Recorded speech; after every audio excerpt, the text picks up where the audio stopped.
Welcome to Hiring Happy Humans, where we talk about all things HR with a variety of folks, from CEOs to community partners, sharing up-to-date trends, best practices, and our wild workplace stories.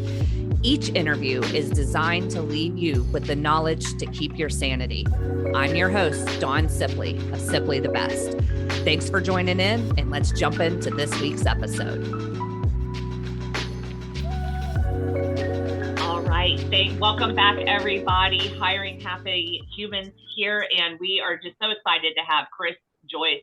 He has a really unique model with his company, Gusher, and just super excited to learn more about his company, his own journey, and just some of the insights that he has on creating amazing startups. Welcome, Chris. Thanks for having me, Dawn. So just share with us a little bit about who you are and where you came from, just so we can get a better understanding of the Chris that's sitting in front of us here today. Sure. I'm founder and CEO of a company called Gusher, which is my newest venture. Before that, I've had more than 24 companies in all different verticals, everything from manufacturing to medical devices. My products have been sold around the globe, more than 11,000 retail stores. I've got users of my tech products in more than 140, approaching, I think, 150 countries across the globe. So all I do is startups and create companies. Wow. What got you into that specific niche? Because a lot of folks, they come into the game a lot later when something is established. There's a great amount of risk in startups. Sure. Well, that's part of the enjoyment for me anyway. I mean, you asked what got me into it. I think it's really a function of boredom. I get very, very bored. I lose interest easily. I'm great at going ahead and seeing something. I like to bring it to life. After it comes to life, I like to go ahead and kick it to the curb and do something else. That's why never are my businesses the same business twice or the same vertical twice. Fascinating. Now, did you do this as a solo venture, or did you get together with some other folks that were like-minded to launch Gusher? Sure. Well, with Gusher, definitely. It's definitely including other people. The one thing you learn when you start building businesses is that when you include other people, what we call the vested interest market, the people that have the most to gain from the success or failure of the company, that is rocket fuel for growth. And I learned that lesson the hard way when I was starting one of my previous companies, a manufacturing firm, sleeping on the factory floor for a couple of years, doing literally everything until a PR hit, and then we exploded. But bringing on people that are experts at what they do makes your company go ahead and accelerate a hell of a lot quicker. But also it ends up creating foundationally, typically, a better product, a better company. And that's what enables you to penetrate markets better. Yeah, I love that. Now, when you were, meeting with these folks and brainstorming, business ventures are much like marriage. How do you know who to get into bed with? That you asked or you said exactly it. It is exactly like marriage. That's what we teach founders. And the way that I started is we go ahead and I literally talk to people. Some of those people were partners for years, so they definitely knew me. But they had run businesses. They had understood the issue. So they had understood the pain points at a personal level. And when people understand and experience the pain points on a personal level, those are the people that you want to get involved with your company because it's not transactional. It becomes something that is like marriage, and there's almost a second hand, where a shorthand, I should say, communication, where you don't have to go through all the BS back and forth. You guys both and people all just know what that problem is intimately, and you set about solving it. Okay. Now, you kind of sound like a serial entrepreneur, which is very different than a business owner. Or CEO. Share with us how you see the nuances different than someone who just owns a business versus someone who has an entrepreneurial spirit. Because I've seen some glaring differences myself. Sure. I think that in a way they're foundationally the same, but I think the end game is different, meaning that when a business owner is quote unquote running a business, that may be the end for them. It's something that it gives them fulfillment. It's an income. It's a certain amount of lifestyle that it does. For really, I think serial entrepreneurs, it's not a measure of money, which is used. I mean, that's the yardstick of whether or not it's successful or not. But it's really about bringing things to life, almost like an artist painting on a canvas. It's the way that serial entrepreneurs paint. That's literally what we do. Right, right.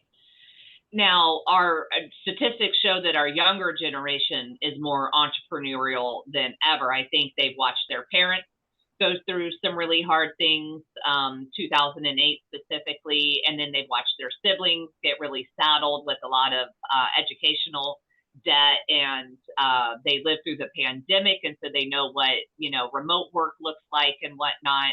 What are you seeing in our younger folks these days when it comes to entrepreneurialism?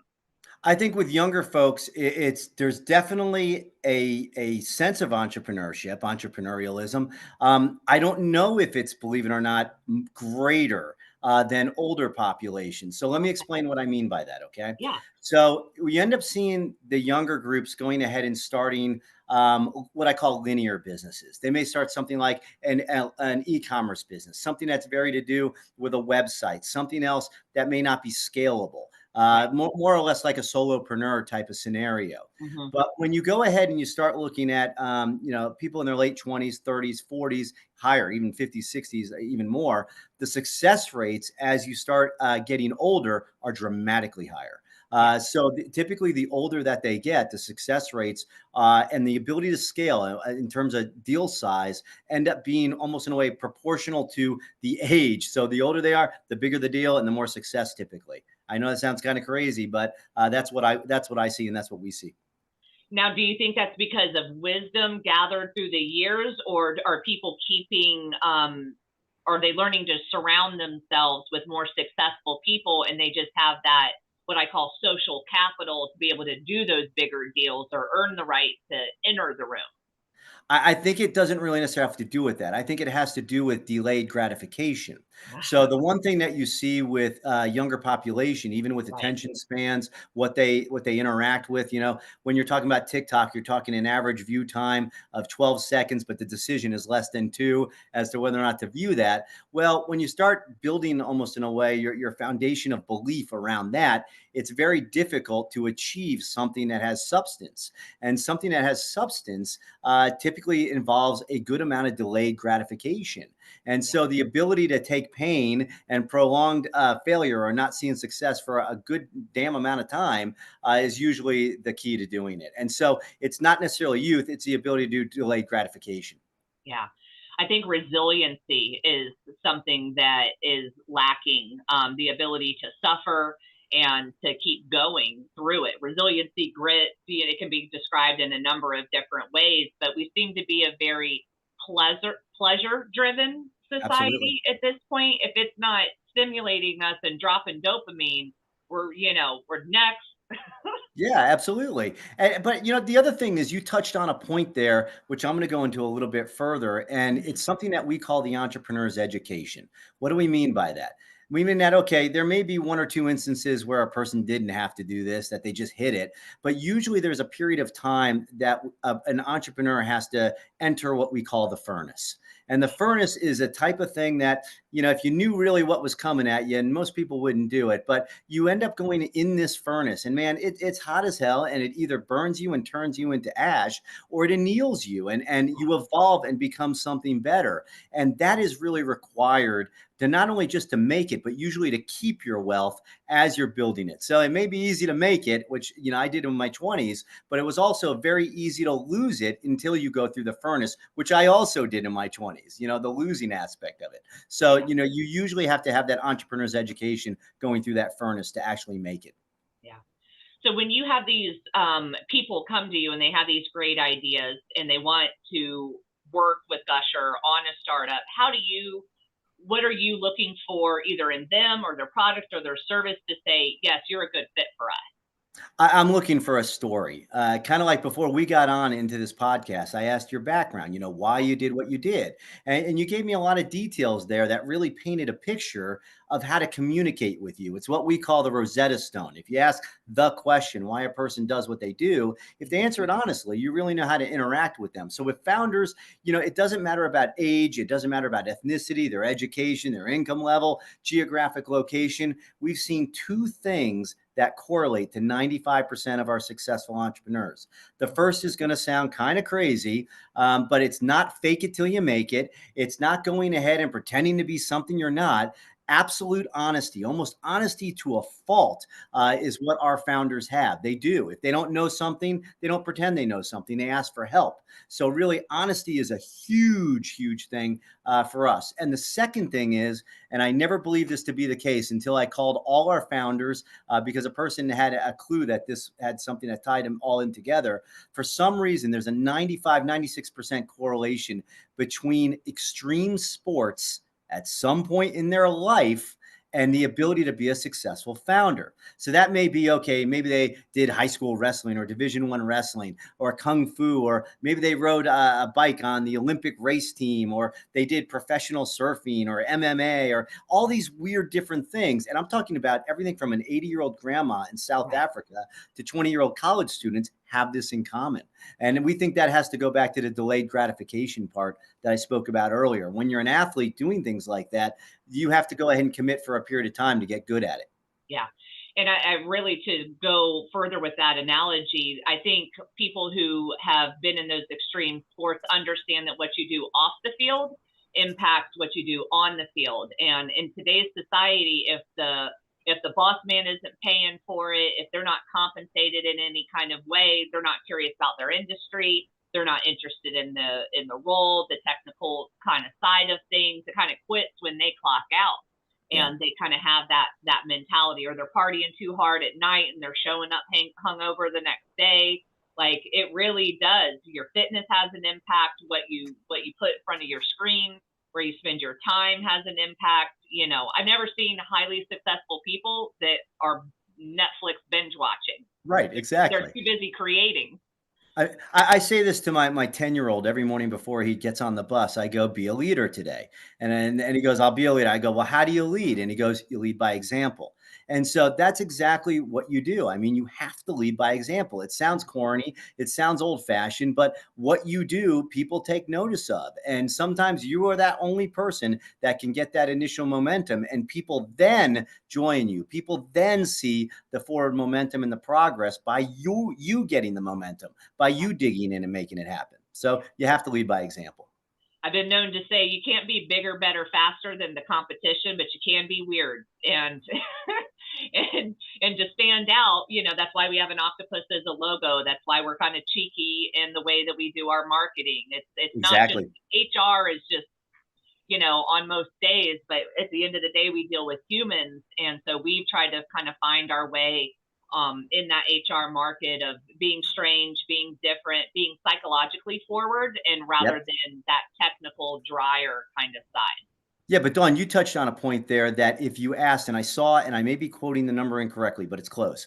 I saw this study where all these business owners were asked what unique selling proposition, what are the points of differentiation between their company and their competition? And something like 85% said nothing. All right. There are no differences. Yeah. So I then say, well, how is that even possible? Because they're forgetting that, and you've owned this, they're forgetting that they bring their own unique DNA to that table. And sometimes that's all that's needed. You bring in that different perspective, that different way of looking at things, the different way of presenting it, different way of talking about it. All those things add up to be a different DNA and a different marketing strategy, different marketing mechanism. So what was your sport that you played? Mine was weightlifting. I started it very, very early. I was extremely strong younger, and I've carried it through basically to my age right now. I still do it every morning about 5:30 a.m. with my sons. One that wants to do it, who wanted to do it, and the others are now doing it in the afternoon. So, and I never asked them to do it. They just want to do it. I did Krav Maga. There you go. Israeli defense. That's the way to do it. Yep. That's hardcore. Yeah. Oh man, dislocated my shoulder, got up to second degree brown belt, and then said, Lord have mercy, I'm going to die learning how to defend myself. It seemed a little adversarial, but my daughter went all the way through black belt. So really proud of her. But congrats on being the sport extreme there, right there. The extreme sports. That's fascinating. I've heard, I do like hiring athletes. That is one thing that I kind of look for, just because of that team player mentality, the delayed gratification, the understanding of correlating activities. You just keep at it, and you'll see results kind of down the road and whatnot. So that's something that I've long believed in.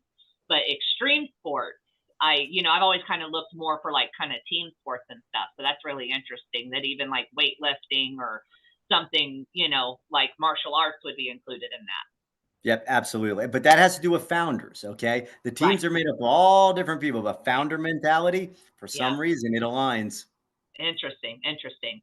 So when you are doing your hiring, because that is different than a founder, what are you looking for? What are some of your favorite interview questions, your tips and tricks? Because none of us can run these successful companies without an amazing team around us. Sure. Well, I think the primary goal isn't necessarily like, let's say, testing them or even skill sets. Skill sets can always be learned, etc. But what I look for really primarily in what we do is philosophical alignment. All right. So it's not just this catch-all term of what your company is about, and I can't remember what it is, what the phrase is, what your culture is. Right. We don't view it really as culture. We view it as philosophy because our teams come from all across the globe. They're all different types of people, but they all have to really understand, intimately relate to the same philosophy, the same way that we view it. So like with our company, the ownership mentality is required. They have to have owned a business, ran it, done things, failed. They don't have to have succeeded, but they had to have gone through that process because then there's a commonality of purpose. As for tips and tricks, during the interview process, one of the things I always like to ask is, have you ever experienced any big failure in life, in business? And I leave it open ended because people don't know, should they say yes? Should they say no? How deep they should go? And it's very surprising to see how superficial certain answers are. How many people haven't had failure, or how many people won't admit it? And Right. biggest failure is a great big teacher. And Yeah. so I look for life experiences when it comes to really bringing on people because, having them learn on the company's time is a very expensive thing. Very, very expensive. Yeah. Yeah. Yeah, it's fascinating to me how many empty suits come into an interview, and they're all dazzle and show and skill set, but they don't really have any personality or emotional intelligence on understanding who they are and what aggravates them and what drives them and things like that. It's just mind boggling that no one sits down and says, "Who am I?" Yeah. Like we can't even answer that question. Well, I think the self-awareness is one of the things that, I don't know the number of people that aren't really self-aware or the spectrum of self-awareness or whatever it may be, but it's apparent when somebody really doesn't have it. And it's Oh really yeah, apparent when somebody does. yeah, But the other thing is when interviewing, I'm looking also for somebody that really interviews me. So meaning that I don't look for that one way. And I teach this to founders with investors, with hiring, with everything else. You're not there just to pitch. You're there really to see, like what you said earlier about it making a marriage. And yeah. there's got to be give and take. Whatever question you're asked, you have the right to ask that same damn question back to them and put it to them and see what that answer is. And so that's what I really look for. I've had people say, what failures have you had? And I'll go into those failures, or I'll put somebody on a line and ask them a specific question. And I look to see, just as bait, are they going to ask me the same thing? Right. And so that tells a lot about ownership mentality right there. Yeah, absolutely. There's very few things that someone can do to immediately get themselves like knocked out of an interview process, Yeah. generally speaking. But one of my absolute, you will not be invited back, I will not call you again, is if you don't ask me a single interview question or a question during the interview. If you Okay. show up and you just ask everything, I go, okay, great. So do you have any questions? And they just go blank and Sure. no, sounds wonderful, would love the job. No way, man. No Well, way. Not I not do, today, Satan. Dawn, I do have one make or break. All right. What But is it yours? happens in the beginning and I'm brutal about it. And this has become a lightning rod thing with people. Like when I put it Okay. out there, I've done it a couple times. If a person's 1 minute late, 1 minute late. All right. I don't do business with them. I don't hire them. I don't do anything because I've measured it. And so here's what happens in the beginning. It seems like it's 1 minute and you're like running these two people down parallel paths, but that 1 minute is like 1 degree. So Right. that 1 degree, if you're 3 months from now, six, Right. right. Yeah. And so, and I've measured and I said, you know what? And I went through it again just 2 days ago. One person was 1 minute late and I took the meeting and I said, maybe I'm wrong. Let me revisit this. And then sure enough, didn't show up and do whatever to the second meeting. I'm like, I should have learned. I should have learned. So Yeah, I've turned interviewees away before for being late, and some of them were super nonchalant, like, I don't care, whatever, screw Yeah. you. Others were horrified Yep. and embarrassed. It's very interesting to see how people react to accountability. You know, Yeah. like, I'm sorry, we had our time set, kind of thing, and Yeah. so when it comes to accountability, what's your style? You kind of seem like a little bit no nonsense. Here it is. I'm not fluffing it up for you or polishing it down to make it shiny. Here's your reality. Yeah, well, sure. Well, first of all, we set the standard high from the beginning. So we're very explicit about what we're looking for. We're very explicit about the day-to-day interaction and everything else, that the requirements of what we need, and we don't play games. We don't, if somebody starts having problems right off the bat or bad luck or whatever it may be, we have a viewpoint, and it's I know it's one of those not popular viewpoints, but if a person has bad luck right from the beginning, it's their bad luck. We don't invest in those people because we find that if people want to make something happen, they do. Yeah, Period. If they want to yeah, make it happen, they will. And so we don't have really flexibility when it comes to that in the beginning stages. Now, having said that, if somebody's been with us for years or they've invested the time, we've gone through battles with them, we stick mhm, through that with them through thick and thin. right. Whether it's illness, whether it's family issues, whether it's a couple of our people are in war-torn countries that weren't war-torn when the relationships happen, we do whatever it takes to help them, and we're extremely loyal. So it goes both ways, but more after the relationship's been developed. Yeah.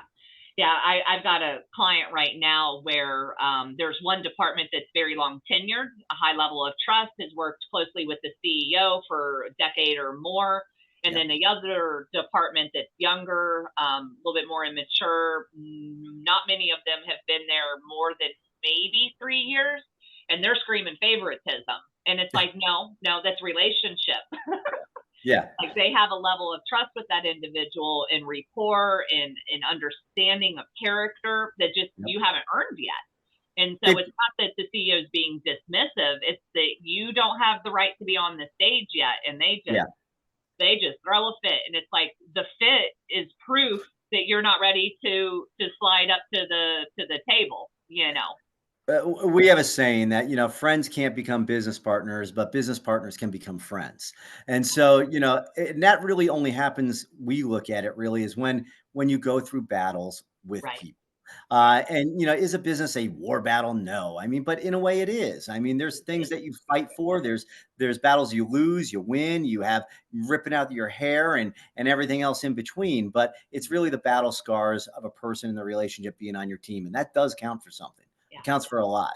Well, I think a lot of character is revealed during the time of struggle. Are you going to wimp out? Are you going to give up? Are you going to complain? Are you going to spill your frustration onto other people around you?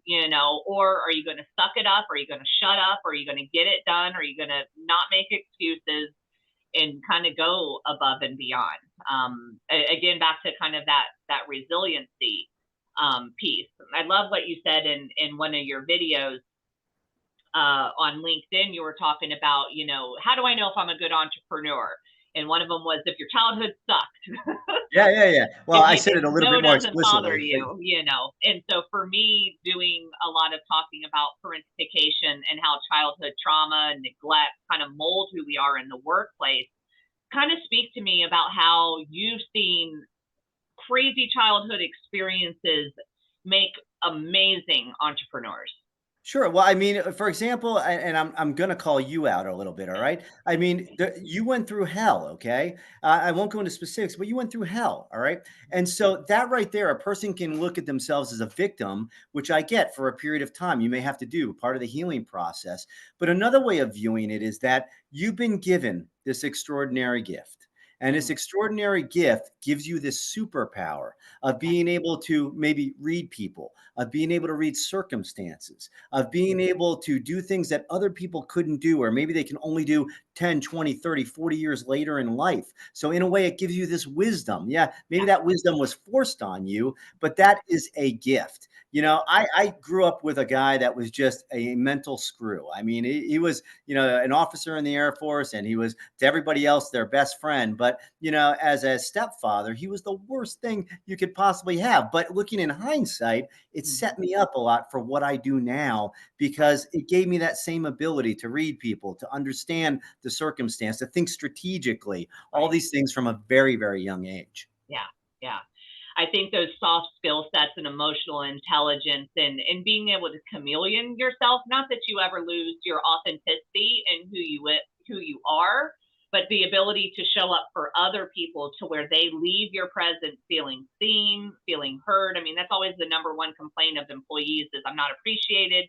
They don't know who I am, kind of things like that. And in my last business venture, that was something that I realized after over a decade of working for that company.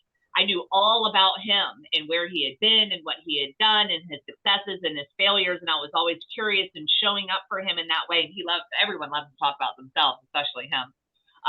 But then he knew nothing about where I was from, what I was doing, where I lived. He made a comment one day and I was like, oh, he has no idea. He's like, wow. And for a decade, I've been in a very, close relationship, highs, lows, wins, losses, death, marriage, babies, like all these things. But he never asked me about any of that stuff. And so slowly I was like, I don't think we're in this like kind of together, but I was a rainmaker. So he liked having me around. Absolutely. Well, you're making me think of, we had our team meeting this morning, and one of my team members, one of my co-founders, her name is Maya, and she lives in Serbia. And all of us were talking because we talked for 5 or 10 minutes before we actually hit the meeting, and we found out, okay, well, she's a vegan because she has all these food allergies, and we haven't known this for years. And we always thought of Maya, she owns this vineyard, and we do all these other things, and she's a rock concert, but we never knew that. And so it like kind of all caught us off guard that she was a vegan. But yet we do know that, and we are a close team, and that's, part of where they become family. But also our founders do that. I remember, I'm not going to say who it is, but when a founder's brother died, I was the first call, and I'm like, oh, this isn't just a business. This is something where it's different. And we're doing life together, really. Yeah, exactly. And so that says something. I think those relationships are worth gold, I think during the pandemic, something that really surprised me was how deeply I grieved when I lost just business associates in the community, folks that we were entrepreneurs kind of at the same time, going through the same season, and we would call each other and just bounce ideas off of each other. Hey, can I pitch this to you? Tell me where it sucks, because I knew they would give me brutal honesty.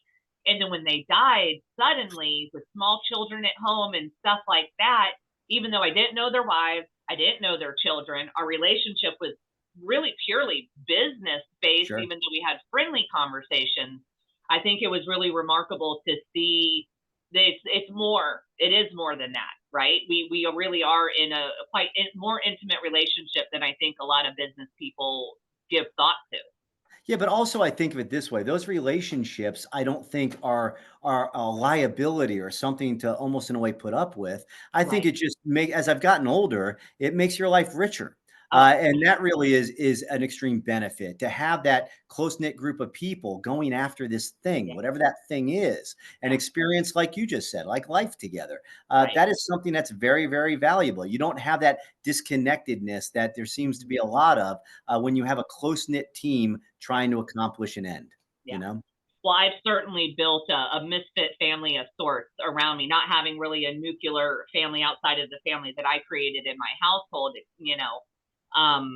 I feel so blessed by very rich relationships. And I recently read, and I don't know why I found it surprising, but friendships, those who report having good friendships and healthy relationships live longer than people who claim to be lonely or isolated or something. So just healthy relationship, it gives us a reason more than ourselves, I think, to wake up in the morning and to kind of give back and pour into those things. Absolutely. But more importantly, and I think it's that it's not, let's say, just value for value, but those relationships really do give you something. You Yeah. invest in them, you get something. You invest in something, you expect a return. Now, I'm not saying you do that with friends like I did X and you keep, a double Right. entry No. journal or something, but Mhm. I'm saying that that's really what it is. I mean, I've had friends for years, but as a young person in my 20s and 30s, I really didn't have many friends. I looked at people as really more of a tool to be Mhm. used. And I learned, the hard way that that's not the way to do it. People are extremely valuable. So the second I had kids, my philosophy almost changed completely, almost overnight. You got three boys, right? Three boys. Yep. My Okay. wife hates me because we didn't get the girl. Yeah, it's your fault. Yeah, yeah, 100%. Yeah, the Yeah, DNA. I yeah. get it. So, how do you think having children has influenced you as a business leader? I think it's made me way better. It's something where not only can I relate, but it's a lot more patient.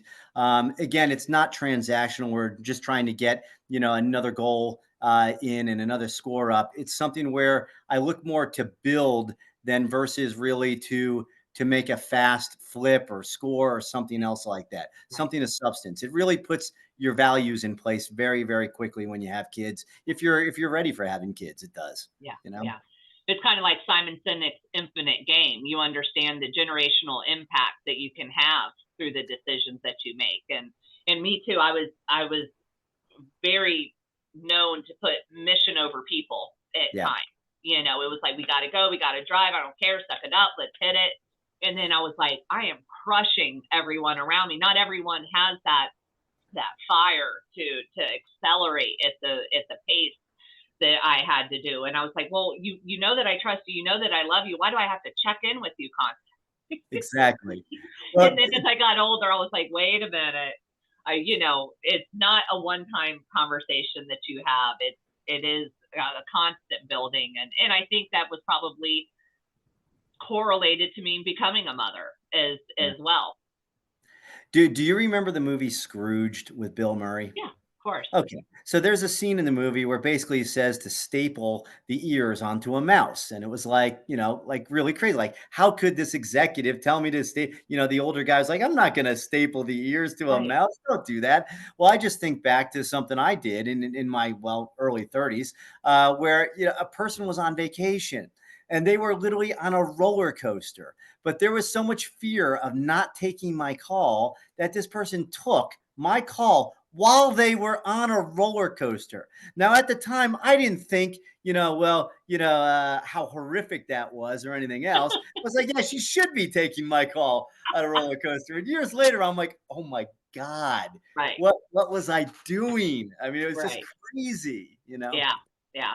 My husband, he's a commercial plumber, so he's in the trades. And when our son turned 18, he got a job with the company and was a helper. And my husband said he came home and he had an epiphany. When you fit pipe together, you have to thread it. And when you cut that steel, it becomes very sharp, so you can screw the pipe together. And he's always trained guys. He's been in the trades forever, and tells them how to do it, and doesn't think a second about it.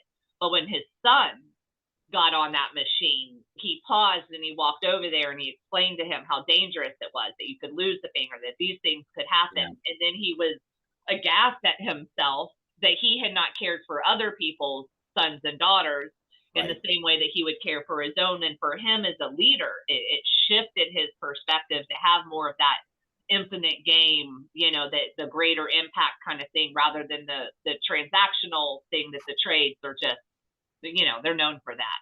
Absolutely. And it's the depth of the relationship again. It's caring. It's really at its Right. core, caring and about love. I mean, that's really Yeah, what it is about. absolutely. So if someone has a burning desire to start a company, what would you recommend is the first thing that they do? I think they should really concentrate on what their, and you can call this all different things, what their philosophy is, what their mission is, what their core statement is. That philosophy, what I mean is by how they're looking to treat their customers, how they're looking to run their organizations, how they're looking to really deal with creation of that product and the way that it's done at its fundamental core, not the specifics of what it is, but really what their belief structure is, because everything comes after that belief structure. If you put the foundation and you take the time to think about that in the very beginning stages, it'll save you a lot of trouble. It'll save you a lot of rotation of people. It'll create a better product, and it'll end up leapfrogging generational development and putting you out there in a much better way. The philosophy, which nobody talks about, is everything. Yeah. I think a lot of people just start with a really good idea and then run with it, and then figure out how to brand it, how to market it, how to this it, and then they're so easily swayed by what's around them that they look discombobulated from the outside because they're just attracted by the next shiny thing. Yeah, absolutely. But also think of it this way. It's because they're concentrating on the stuff that almost in a way is not important, that can be commoditized, but nobody can take away your belief structure. Nobody can make you compromise who you are if you know what you are and who you are and what you stand for. Google, when it first started out, had one simple line: do nothing that's evil, or do no evil. And that was what they built their company on. They didn't say, hey, we're here to create the greatest search in above. They've now changed that, decades later, but they started out by saying, do no evil. And that was how they started. And, in a similar vein, you have to really define who you are philosophically as a company and what you're looking to do. And that should be so simple an 8-year-old can understand it. So insanely simple an 8-year-old can understand it. Love it. Love it. And then how should they know when to exit? I think a lot of people, from what I've seen, they try it and then they stay in it too long and they suffer unjustly and really for no good cause. How do you know when to just go, you know what, this isn't working, or I need to pause this or get my hands off of it and hand it over? They have a really hard time getting away from this baby. For a lot of people, it's kind of, their business is the baby. Sure. You're not going to like this answer. All right. Okay.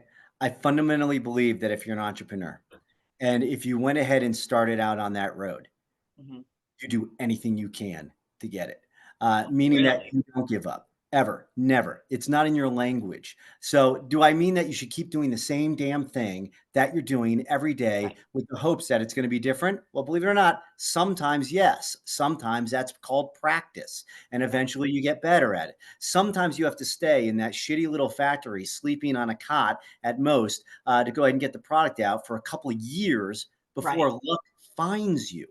Okay. And people don't realize that sometimes luck has to find you, but other times, most times, it's iterating.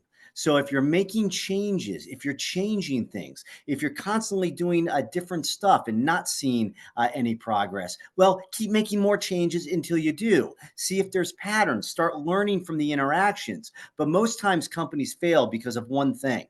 The founder doesn't really interact with the customers face to face in a daily way. Because if they're interacting with the customers or potential customers face to face, I'm talking daily, they will literally find a path. And so they sit there going, why isn't it happening? Or they're taking ads out, or they're doing this, but they're not talking to the people. Talk to the people. Yeah. Yeah. So don't stop. Never stop. That's not part of an entrepreneur's grammar. Okay. We may agree to disagree on that one, because I see some people that just should stop. Well, but hear me out. Okay. So I see people that I'm like, they shouldn't be starting a business, right? But hear me out. So I've seen that on Gusher a lot. So they go ahead, they create these businesses, and we're sitting there. We have something called a J score. That's how we rate companies. We don't make it public. We wanted to see if there was a pattern. So we rate these companies a certain way, everything else. And sure enough, companies you would think would have no way in hell of making it, they end up doing it. And founders that you're like, they don't have the tools. So long as they just keep going and progressing and learning, they get the tools. So something that is crappy or shitty or whatever at the beginning stages, that's the path to the successful stuff. We don't believe that, okay, just stay in the shit, but literally you have to have typically a shitty path in the beginning stages to get something that's great. You do. Yeah, absolutely. What's your favorite technology? What are you using these days that have made your life easier, whether it's an app or a software or hardware? What are you into? We're playing a lot with the AI stuff, and we have a lot of AI deals. And some of it's good, some of it's really horrific. I think it's overrated in terms of almost in a way a bubble. But we've been playing a lot with that. Have we had much production from it or anything usable? Not much. Believe it or not, we started TikTok relatively recently, which we thought we'd get nothing from. In the first video we put up, we had 4 companies join our platform. So we're getting a lot of traction on TikTok, although not a lot of views, a lot of deal flow from Right. TikTok. It's Right. crazy. That's what the likes and the comments can be there all day long, but if it's not transitioning to Yep, dollars and cents, then it's just time lost. I think exactly. a lot of people want those likes and views, but they don't understand what true engagement is, and Right. creating a community that's so brand loyal, that you It's couldn't hard. fail if you wanted to. I could put myself into a hole today, but I've got so many cheerleaders out in the community that want to see me win that I would get business just, in my sleep. And it's been really the key to our survival during some of the more lean times. Yeah, but you've paid the price for that also. You Yeah. invested in those relationships. You took Yeah. the time that's required to do Right. that, and that's why you're sitting on a more solid foundation. Yeah. Well, that's why I'm such a big fan of that face to face, Yeah. stuff. It's the relationship driven stuff that's so valuable at the end of the day. You can't just create these pages and create content and get a bunch of likes and shares and comments and think that it's actually going to lead anywhere. I've had many friends in the business arena go very Yeah. viral, and then tomorrow they're nobody again. Zippo, right. Their numbers might be up a little bit, but it was fun, and it was kind of like, oh crap, look, we were hitting the millions and stuff, but then it didn't really translate to a lot of realness Yeah. in my Yeah. book. Well, the business side of it, I mean, of anything, people don't realize that you've got the glamour, you've got the glitz, but 99% of it is the BS work that you don't see success on. And then you get that one, whatever. And it's like, yay. I mean, most days are gray and most days are hard and most days are sucky. Most days are negative. Maybe on another third of the days are neutral. You're lucky if you have 5, 10, 15% of the days end up having something great happen, or something good happen. Right. What's a good day for you in your world? A day above ground is a good day. I mean, that's literally it. I swear. I mean, I say that every day to people when they ask me similar question. I'm like, day above ground's a great day. It is. Yeah, It's a yeah. gift. Well, age is a privilege that not everyone's afforded. And I think if you wake up with that level of optimism that you get to do it today, because there's so many people, sadly and unfortunately, that wake up and go, I got to live through another Yeah. day. Yeah. How am I going to do this? And that's just their start. That's their baseline is that survival line. Yeah, but I also, growing up in Ohio and seeing my mom have so much, I don't want to say failure, but it wasn't failure, but the inability to make her ideas come to Right? life. Lack of opportunity. Yeah. Yeah, I believe that each one of us, and maybe it got snuffed out in an early age, maybe not, but I think each one of us has something inside, that one lone little voice that says they can do whatever the hell it is, or says yes to whatever it may be, that they keep swallowing it down every day, doing stuff that they shouldn't be doing because they feel they're trapped or they feel they have to pay the bills or whatever it may be. And I get it. But trust me, and I've seen this firsthand on the deathbed, the one thing that you're going to regret is not listening to that little voice that told you that you can do something. Yeah. While all these other voices are telling you it can't be done, external, internal, everything else, that one little voice is your soul, and you should be doing anything you can to bring that soul to life. One of my practices is when I have the opportunity to always ask my elders, what's something you regret or you would do different? And I gotta say, 99.9% of the time, they never regret doing anything. Right. They regret not doing some things, though. Well, I had a situation a couple years ago during COVID when my real father, my biological father, died. I was with him during the last week, and I asked him the same question, and he kept going over, I really regret not working as much. I should have done right. Most of your time, people say they always say they work too much. He said he should have worked more, and I found that was very interesting. That is the first time I have ever heard. Uh-huh. But did he give you any substance behind what that was? Was he wanting to leave what financial legacy behind, or? No, he had a pretty good financial legacy. I mean, Oh, he had okay. seven-figure financial, not gargantuan, but he had a Right. seven-figure, which where he was located was something I didn't meet him until my 30s. So Okay. it wasn't like I had a relationship with him. But yeah, he said, I should have worked harder. I should have done more real estate. I should have done this. And that was interesting. I was like, wow, Yeah. okay. But still opportunities foregone, not something that they did. So it still Exactly. aligns with that. We regret Right. what we didn't do, not the mistakes that we've seemingly made. Right. Interesting. So Gusher is super unique. Can you just break down what Gusher is and how someone would know that they need Gusher in their life? Sure. Well, if you need the expertise of others to help bring your company to life, but you don't have a penny to your name, that's what Gusher is for. So, Gusher is a platform to launch companies without the need for capital, without the need for investors. What happens is people apply to join your company in exchange for performance based equity. They don't get a damn thing in your company unless the company is able to launch successfully. And that includes us. We're performance based equity also. So it's a way that usually I say to founders is imagine you had 1 million or 2 million in the bank account right this second. How Right. would you build your company? What would you do? And then Gusher that because we do it all day, every day. We've got more than 350 companies across the globe in every vertical. Wow. So you'll receive residuals then, since you are a part of that equation for the life of the company if it's successful, I assume. Is that how it Kind works of. out? It's usually when there's a monetization event. So they may Ah, sell it, they may do dividends, they may do distributions, something along those lines. But it's really meant really to get these companies up from 0 to 1, to have them where they become self-sustaining, so that they're able to generate revenue right from the get-go. But they don't need venture capital, they don't need investors. They go right in and basically everybody gets a small piece. Founders usually retain in excess of 80, 90% of the company, and yet they're still able to get that company off the ground and bring it to life. interesting. So a part of that equation, what is Gusher really good at bringing to the table to bring that value to these individuals? Yeah, sure. Well, we actually bring the deal flow, meaning that they have applicant flow.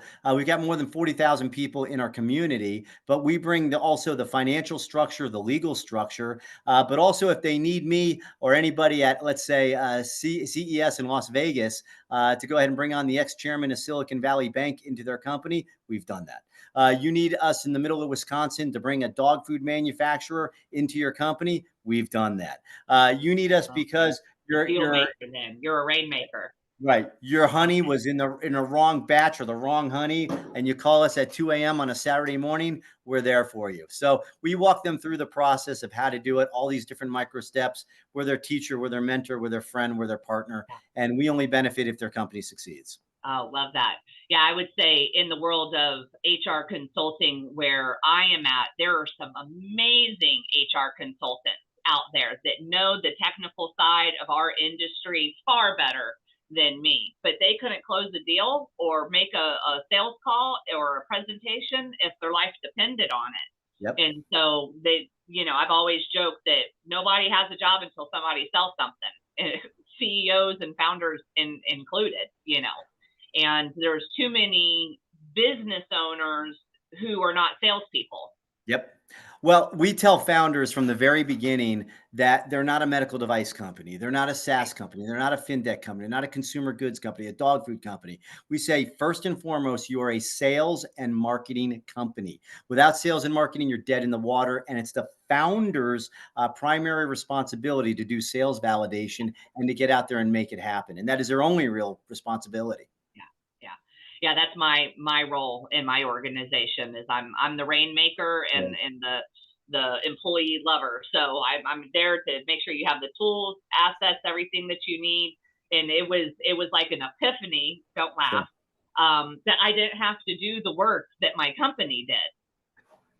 It Yeah, took but me a minute to figure that out, right? Like, but I was like, oh, because I started off as a solopreneur, just yeah. grinding it out. I was the accountant, I was the marketer, I was the salesperson, and I was the HR consultant doing the work. And once I figured out I need to delegate these things and hire what Yep. I hate and then just stop working honestly and just go out and build amazing relationships and alliances and connections and do market research and know where the edge is at, where to find the weird stuff, Yeah.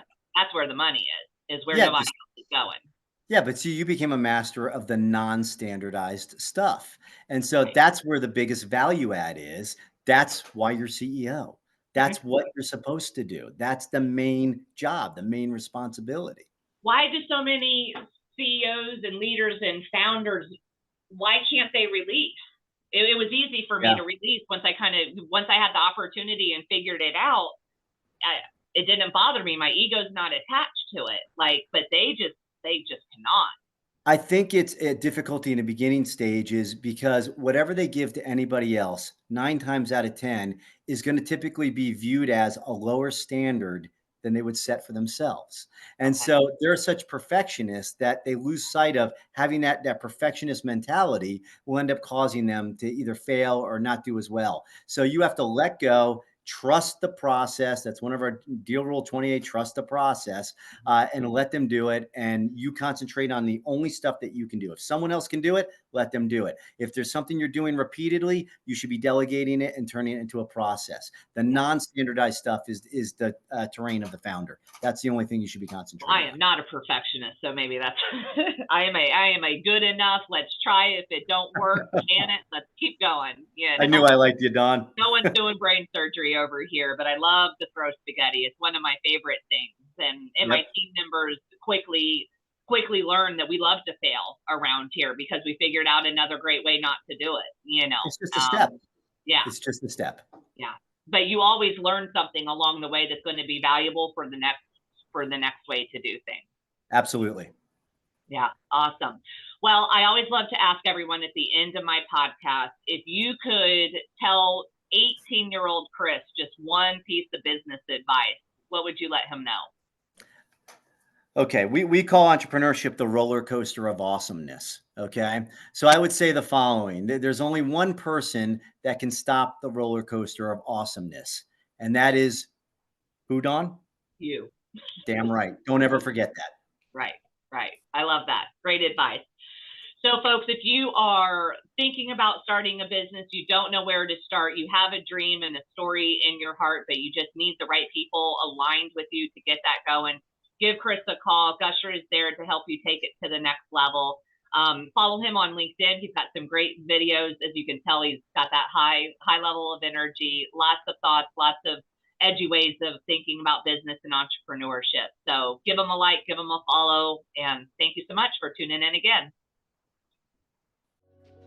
Thanks again for spending time with us today. If you want more HR stories and resources, go to simplythebest.com to join our newsletter. That's SIPLEY.